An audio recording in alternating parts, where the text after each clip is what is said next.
राधा वल्लभ श्री हरिवंश, राधा वल्लभ श्री हरिवंश। वृंदावनेश्वरी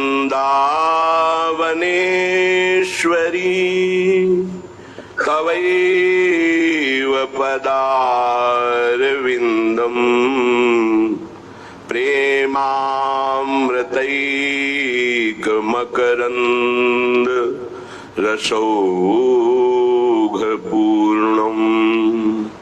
हृद्यर्पितं मधुपतेः स्मरतापमुग्रम्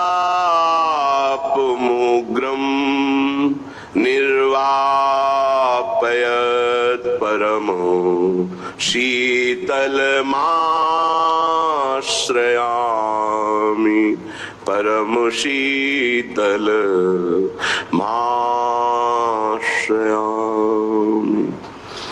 श्री वृंदावन के राजा दो श्याम राधिका रानी,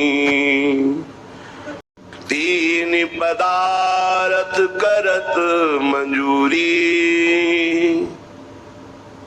धर्म अर्थ काम तीन पदार्थ करत मंजूरी, मुक्ति भरत जहां पानी, मुक्ति भरत जहां पानी। श्री वृंदावन के राजा दो ये श्याम राधिका रानी, करनी धरनी बटत जेवरी, कर्म धर्म करनी धरनी बटत जेवरी, यहाँ घर छावत है ज्ञानी, जोगी जति तपी सन्यासी इन चोरी कै जानी। चाहे जितना कोई योगी हो, तपी हो, सन्यासी हो, अगर कुछ प्रेम रस की बात जान पाए तो वृंदावन के प्रेमियों की वाणी की चोरी करके, स्वयं के अनुभव से नहीं। बड़े बड़े कर्मकांडी, बड़े बड़े धर्मात्मा जिस रस की कल्पना भी नहीं कर सकते, भावना में डूबना तो बहुत बड़ी बात है, वो श्री धाम वृंदावन रस प्रदान करता है। क्योंकि यहाँ रस के समुद्र श्री प्रियालाल नित्य निरंतर विहार करते रहते हैं। इसलिए जोगी जति तपी सन्यासी इन चोरी के जानी, श्री वृंदावन के राजा दो श्याम राधिका रानी। पनिहा वेद पुराण मिलनिया कहत सुनत ये बानी। वेद पुराण ये भाट की तरह जिनका यश गाते रहते हैं पर पार नहीं पाते, वो श्री हरि और हरि के हृदय का मूर्तिमान प्रेम, ये श्री प्रिया प्रीतम श्री वृंदावन में नित्य निरंतर इनकी उपस्थिति है, जिनका वेद पुराण भाट की तरह यशगान करते हुए भी पार नहीं पाते। यहाँ वेदातीत रस स्फुरित होता है वृंदावन में। आवश्यकता वृंदावन के अनन्य उपासना में डूबे हुए रसिकों के संग की है। यदि वास्तविक रसिकों के संग का रंग चढ़ जाए तो जहां बड़े बड़े पानी भरते हैं, वेद पुराण ब्रह्म ऋषि, बड़े बड़े महात्मा, पानी भरने का मतलब सेवकाई की याचना करना, पर सेवकाई नहीं प्राप्त कर पाते। वही वृंदावन है, वही वृंदावन के राजा श्री श्यामा श्याम है। पनिहा वेद पुराण मिलनिया कहत सुनत ये बानी। यहाँ घर घर प्रेम भक्ति की महिमा व्यास सबन पहचानी। श्री वृंदावन के राजा दो श्याम राधिका रानी। यहाँ प्रत्येक घर में, प्रत्येक हृदय में प्रेम लक्षणा भक्ति विराजमान है। बस आवश्यकता है अनन्य होने की। अनन्य हो जाओ तो जागृत हो जाए। यहाँ दिव्य प्रेम की प्राप्ति बहुत सहज है, क्योंकि ये प्रेम धाम वृंदा विपिन है। श्रीपाद प्रबोधानंद जी महाराज करुणा करके कह रहे हैं कि यदि आप वृंदावन के अनन्य आश्रित हैं, वृंदावन को अपना सर्वस्व मानते हैं, तो निश्चिंत हो जाइए।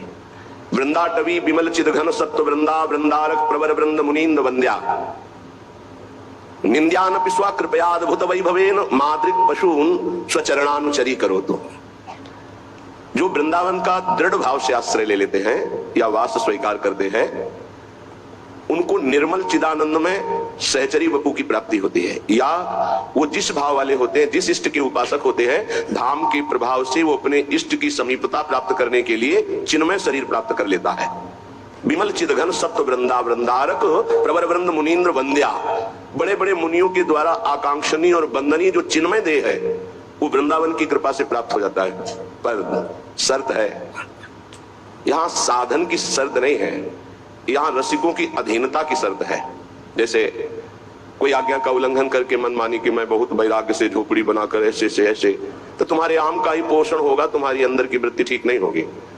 हम आज्ञा का उल्लंघन करके मनमानी आचरण करें तो केवल आम का पोषण होगा कि मैं भिक्षा मांग के खाता हूं, मैं यमुना किनारे कुटी बना करके रहता हूं, मुझे किसी की अधीनता की जरूरत नहीं है। अखिल कोटि ब्रह्मांडों के ईश्वर हमारी स्वामिनी की अधीनता स्वीकार करते हैं। यद्यपि सकल लोक चूड़ामणि दीन अपन को माने, तो आप अपनी गुरु रूपनी स्वामिनी की यदि अधीनता स्वीकार नहीं करते तो कुछ भी कर लीजिए।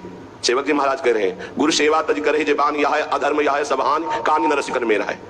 अगर आप गुरु आश्रित रसिक आश्रित होकर के श्री वृंदावन में पड़े ही हैं आज्ञा के अधीन, तो आपको चिन्मय शरीर की प्राप्ति हो जाएगी। अगर मनमानी आचरण में उतर गए तो ना पाई है बिन स्वामी अकेली, विपिन बसत वैराग्य जुत। यद्यपि वो वैराग्य से रह रहा है पर जो लड़काई खेली, जैसे कोई लड़का खेल में हठ ठान ले, ऐसे उसने वैराग्य का हठ ठान लिया है, पर अपने स्वामी अपने गुरुदेव अपने आचार्य की शरण में नहीं, तो उसे रस की प्राप्ति नहीं हो सकती, नहीं हो सकती, नहीं हो सकती। क्योंकि अहम तो केवल गुरुदेव की ही शरण में नष्ट होता है, और अहम गए बिना भगवत मार्ग प्रकाशित ही नहीं होता। कुछ भी कर ले, अगर ऐसा होता कि कुछ करने से ही प्राप्त हो जाता तो आज तक आचार्य परंपरा गुरु परंपरा भगवान ने क्यों बनाई है? अधीनता, अहम का गलित हो जाना, और अहम में इतनी उद्दंडता भरी हुई है कि दुर्गति सह सकता है लेकिन झुक नहीं सकता। अहम का स्वभाव ऐसा आता है, उसी को फिर माया रौंदती है। फिर जब हार जाता है तब फिर वही मार्ग उसको दिखाई देता है, शरण। जहां शरण हुआ तो शरण निरापक पद रमित सकल अशुभ शुभ नंस, और वेद सहज निश्चल भगति, जय जय श्री हरिवंश। जो निकुंज में हित सजनी स्वरूप से विराजमान है, प्रिया प्रीतम के हृदय में परस्पर हित रूप से विराजमान है, लालजू के कर कमलों में बंसी के रूप में विराजमान है, धराधाम में आचार्य रूप में अवतीर्ण हुए, वही सदगुरुदेव के रूप में विराजमान है। हमारे सदगुरुदेव साक्षात हमारा हित का स्वरूप है। हित स्वरूप सदगुरुदेव से, मंत्रदाता सदगुरुदेव से अपने अहम को ना नष्ट करवा के अहम की पुष्टता की जाए तो क्या मंत्र, चाहे निज मंत्र या शरणागत मंत्र या राधा नाम, सुना तो गुरुदेव से है। नाम दाता की अवज्ञा करने पर क्या नाम तुम एकांतिक जप सकते हो? क्या नाम तुम्हें सिद्ध हो सकता है? क्या नाम तुम्हें चिदानंद में वो कुछ श्यामा श्याम का साक्षात्कार करा सकता है? असंभव। इसीलिए अपने हृदय को निर्मल करने के लिए केवल आज्ञा पालन की आवश्यकता है। जो बड़े बड़े तीर्थों से पवित्र नहीं होता, आज्ञा पालन से पवित्र हो जाता है। क्रिया मलिन हो सकती है लेकिन आज्ञा का पालन है तो वो पवित्र कर देगा। क्रिया मलिन है, आपको दिखाई दे रही कि मलिन क्रिया है, पर गुरुदेव की आज्ञा है तो उसे काम हो जाएगा।